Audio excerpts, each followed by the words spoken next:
आपको पैथोलॉजी और क्लिनिकल का एक बहुत इंपॉर्टेंट प्रैक्टिकल बताने जा रहा हूँ।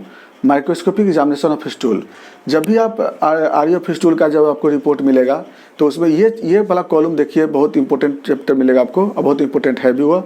और पिछले वीडियो में हम आपको आरियो फिस्टूल के बारे में थोड़ा बताए थे, उसके डाटा के बारे में बताए थे कि क्या क्या उन लोग को उसका डाटा मिलता है। तो अभी हम लोग माइक्रोस्कोपिक एग्जामिनेशन के बारे में बता रहे हैं कि इसमें क्या क्या डाटा मिलता है। इसमें दो पार्ट होता है ना, और दो पार्ट होता है तो कैसे होता है पहले बता देते हैं कि इसको जाँच करने के लिए क्या करते हैं कि लैब में एक स्लाइड लेते हैं और इस स्लाइड पर एक पिंच स्टूल लेते हैं और एक ड्रॉप नॉर्मल सलाइन लेते हैं और उसको कवर स्लिप से डाल करके और उसको माइक्रोस्कोप में देखते हैं। एक मेथड यह होता है। दूसरा मेथड होता है कि एक ड्रॉप हम लोग लुगल आयोडीन सोल्यूशन लेते हैं और एक पिंच स्टूल लेते हैं, उसको भी हम लोग डाल करके इस तरह से देख सकते हैं, क्योंकि उसमें स्टेनिंग ओभा वगैरह अच्छा पता चल जाता है उसमें।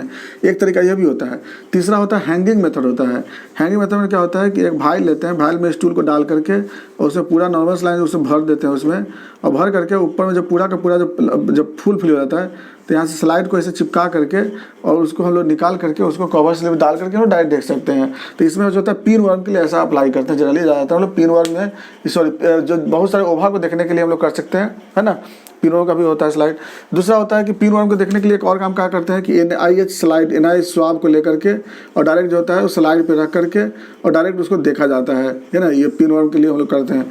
तो तरह तरह का तरीका होता है जिसमें लैब में वो किया जाता है, लेकिन हम लोग यहाँ पे क्लिनिकल बात बता रहे हैं कि क्लिनिकली कैसे क्या करते हैं हम लोग। बस माइक्रोस्कोप में कुछ है नहीं, माइक्रोस्कोप में बस स्टूल को लेकर के वो देखते हैं अलग अलग मेथड से, कहीं पर नॉर्मल सलाइन से मिक्स करके, लुगल आयोडीन से मिक्स करके, हैंगिंग मेथड से, या फिर सेलोटिप मेथड को मेथड जो डायरेक्ट है एनस पे चिपका करके निकाल करके हम लोग स्लाइड पे रख के देखते हैं। वो पिन वर्म में देखते हैं, क्योंकि पिन वर्म का जो ओभा होता है वो एनस के अराउंड में मिलता है वो, इसलिए हम लोग इस मेथड का अप्लाई करते हैं। अब जब हम लोग ये देख लेते हैं तो इसमें दो चीज़ देखा जाता है। माइक्रोस्कोपिक एग्जामिनेशन में देखिएगा दो पार्ट होता है ना। एक होता है इसमें पैरासाइट,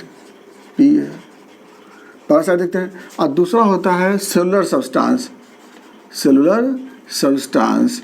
तो इस दो पार्ट हम लोग देखते हैं। एक देखते हैं हम लोग पैरासाइट, दूसरा देखते हैं सेलुलर सब्सटेंस।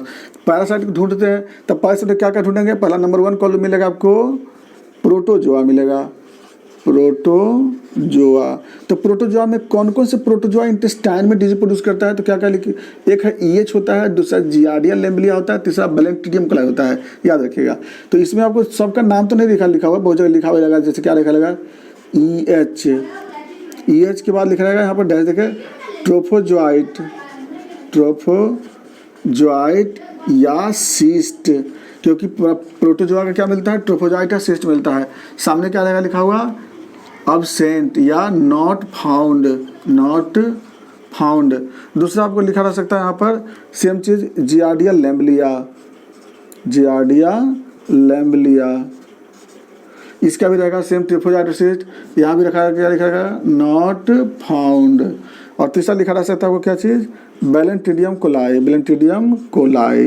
सेम वैसे ही सिस्ट और ट्रोफोजोइट, यहाँ क्या लिखा हुआ नॉट फाउंड। तो एक आता है प्रोटोजोआ। दूसरा क्या मिल सकता है हेलमिंथ, है ना। दूसरा इसको मिटा देते हैं, हेलमिंथ, है ना। दूसरा क्या रहेगा लिखा हुआ हेलमिंथ में सेम उसे लिख लीजिएगा, नीचे रहेगा हेलमिंथ लिखा हुआ। हेलमिंथ में क्या रहेगा लिखा हुआ यहाँ पर, पहला या तो ओभा ऑफ, यहाँ रहेगा राउंड वर्म, या फिर रहेगा यहाँ पर हुक वर्म, या रहेगा टेप वर्म, या रहेगा पिन वर्म। इस तरह से लिख करके यहाँ क्या लिखा रहेगा नॉट फाउंड। और अगर रहेगा तो क्या लिखा रहेगा प्रेजेंट, है ना। तो अगर ओभा प्रोटोजोआ रहेगा तब भी प्रेजेंट रहेगा लिखा हुआ, हेलमिंथ रहेगा तब भी वहाँ प्रेजेंट लिखा रहेगा, और नॉर्मल में क्या रहेगा लिखा हुआ नॉट फाउंड, याद रखिएगा। अब हम लोग आते हैं बात सेलुलर सब्सटेंस पे। सेलुलर सब्सटेंस में बताते हैं क्या कि इसके लिए हम लोग वही सही करते हैं। सबसे पहले जो हम लोग बताते हैं जो यूनिट जो पिछली वीडियो में बताते हैं पर HPF जैसे आप जानते हैं कि माइक्रोस्कोप में 3 ऑब्जेक्टिव होता है। एक होता है 10x को बोलते हैं लो पावर फोकस, एक होता है 45x होता है, इसको बोलते हैं हाई पावर फोकस बोलते हैं। एक होता है 100x, इसको हम लोग आयल इमर्सन लेंस बोलते हैं, आयल इमर्सन लेंस कहते हैं। तो है क्या कि जनरली हम लोग स्टूल का एग्जामिनेशन क्या करते हैं 45x पे देखते हैं, तो इसलिए उसको क्या बोलते हैं हम लोग हाई पावर फोकस बोलते हैं। यानी एक फोकस जो देखेंगे उस फोकस में जो मिलेगा उसके बारे में जिक्र करते हैं। यानी उसी तरह से लिखा था पर HPF, यानी सबसे पहला रहता है लिखा हुआ सपोज दैट कि RBC या इरिथ्रोसाइट,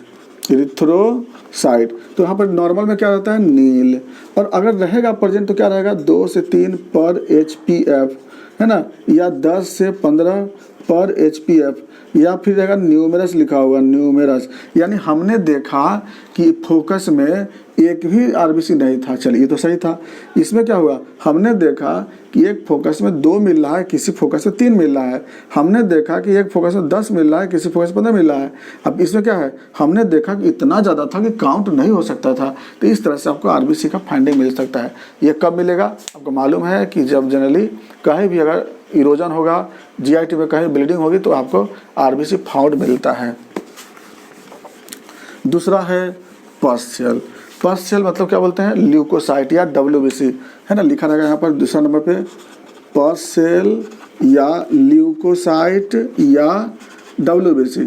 नॉर्मल में क्या रहता है नील, और अब नॉर्मल में क्या रहेगा प्रेजेंट रहेगा। क्या लिखा रहेगा यहाँ पे, जैसे 2 से 3 से 4 पर HPF ऐसा रहेगा लिखा हुआ, 3 से 4 पर HPF। कहीं कहीं पे रहता है 1 से 2 पर HPF रहता है, सॉरी 0 से 1 पर HPF, 0 से 1 पर HPF। यानी कभी कभी स्टूल से ब्लड सेल WBC पास करता है, इसलिए कहीं कभी लिखा ला सकता है। लेकिन अब नॉर्मल में क्या रहेगा लिखा हुआ, जैसे 3 से 5 पर HPF, 10 से 15 पर HPF, है ना, या फिर न्यूमेरस, इस तरह से रह सकता है लिखा हुआ। मतलब क्या कि WBC नॉर्मल में तो कहीं हम देखें तो 0 से 1 मिलता है पर HPF, तो ये तो सही है। लेकिन अगर WBC कहीं पे 2 से 3 मिल रहा है, 4 से 5 मिल रहा है, 10 से 15 मिल रहा है, 20 से 25 मिल रहा है, इसका मतलब क्या कि कहीं ना कहीं पस सेल बन रहा है GIT में, है ना कहीं पस बन रहा है, पायोजेनिक इन्फेक्शन कहीं पे है, इसलिए पस बन रहा है। अगला जो आपको आता है मिलता है इसमें एपिथेलियल सेल। पहले मैक्रोफेज, वो भी लिखा था डाटा में, लिखा था आपको मैक्रोफेज। यहाँ पे क्या रहेगा, नॉर्मल में क्या रहेगा यहाँ पे मैक्रोफेज में, नॉर्मल में फ्यू मतलब थोड़ा रह सकता है। नॉर्मल में क्या रहेगा, फ्यू लिखा हुआ। अब नॉर्मल में क्या रहेगा, अब नॉर्मल में मतलब कि 5 to 10 पर HPF, या रहेगा लिखा हुआ न्यूमेरस। ये कब मिलता है नॉर्मल में, एनी इन्फेक्शन इन GIT में कोई इन्फेक्शन, जैसे हमारे गैस्ट्रोएंटेराइटिस के केस में क्या हो जाएगी, फ्यू न्यूमेरस मिल सकता है, या 5 से 10 पर HPF मिल सकता है।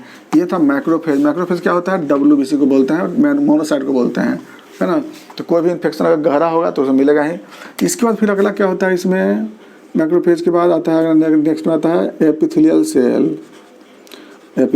सेल। नॉर्मल में यहाँ पे क्या रहेगा, नॉर्मल में 1 से 2 पर HPF, मतलब नॉर्मल में 1 से 2 पर HPF मिलता है। लेकिन अब नॉर्मल में क्या रहेगा, यहाँ पर रहेगा लिखा हुआ 5 to 10 पर HPF, या रहेगा न्यूमेरस लिखा हुआ। मतलब क्या कि उसके एपिथेलियल सेल का मतलब क्या, कहीं ना कहीं GIT में क्या हो रही है, इरोजन है, कहीं ना कहीं डिस्ट्रक्शन हो रही है, इसलिए एपिथेलियल सेल मिल रहा है वहाँ पर, है ना। इसके बाद आपको मिलता है फिर एपिथेलियल सेल के बाद चारकोट लिडन क्रिस्टल। चारकोट पूरा लिख लेते हैं हम लोग, कोट लिडन क्रिस्टल मिलता है। कब, नॉर्मल में क्या रहेगा नील। अब नॉर्मल में कब मिलता है, EH के इन्फेक्शन लिखिएगा, EH इन्फेक्शन में या जियार्डिया लैम्बलिया में, याद रखिएगा जियार्डिया लैम्बलिया इन्फेक्शन में जनरली क्या होता है, चारकोट लिडन क्रिस्टल प्रेजेंट होता है। सबसे ज़्यादा किस में मिलता है, EH में। Sometimes present in the round worm, कभी कभी ऐसा रह सकता है, याद रखिएगा। अगला कॉलम क्या मिलेगा आपको माइक्रोस्कोपिक में, अगला कॉलम कभी कभी फैट सेल मिलता है, फैट बॉडी का मिलता है। नॉर्मल में क्या रहेगा, नील। अब नॉर्मल में कब मिलता है, अब नॉर्मल में प्रेजेंट रहेगा लिखा हुआ, माइक्रोस्कोप में देखने में मिलता है। कब मिलता है, जियार्डिया लैम्बलिया में। इसको क्या बोलते हैं हम लोग, एस्टिटोरिया, याद रखिएगा इसको क्या बोलते हैं, एस्टिटोरिया, है ना, इसको एस्टिटोरिया बोलते हैं। इस तरह से माइक्रोस्कोपिक एग्जामिनेशन आपका स्टूल का मिलेगा। तो याद रखिएगा माइक्रोस्कोपिक एग्जामिनेशन बहुत इंपॉर्टेंट है। क्या क्या मिलेगा याद रखिएगा, पहला मिलेगा पैरासाइट, दूसरा मिलेगा सेलुलर सब्सटेंस। पैरासाइट में क्या मिलेगा, प्रोटोजोआ, हेलमिंथ, और सेलुलर में क्या क्या मिलेगा, RBC, WBC, macrophage, epithelial cell, चार्कोटेनिक क्रिस्टल एंड फैट बॉडी, और सबका इंपॉर्टेंस आप अलग अलग है। अगर कोई दिक्कत होगा, कहीं अगर किसी से क्वेश्चन रिलेटेड होगा, आप कमेंट्स में आप पूछ सकते हैं आराम से क्वेश्चन, हम सबको डील कर सकते हैं। या अगर ज़्यादा जरूरत पड़ेगा तो हम इसको और भी डिटेल में बना सकते हैं। हम इस एक एक पार्ट का बहुत डिटेल हो सकता है, और एक एक पार्ट का हम लोग डिटेल हम लोग बनाते भी हैं, हम लोग पढ़ाते भी हैं डिटेल में। अगर ज़्यादा जरूरत होगा तो पूछ लीजिएगा, हम कमेंट्स में आपको दे देंगे आपको। बाकी हम लोग आर्यो फिस्टूल का अगला part reducing sugar and occult blood next video में भेजेंगे।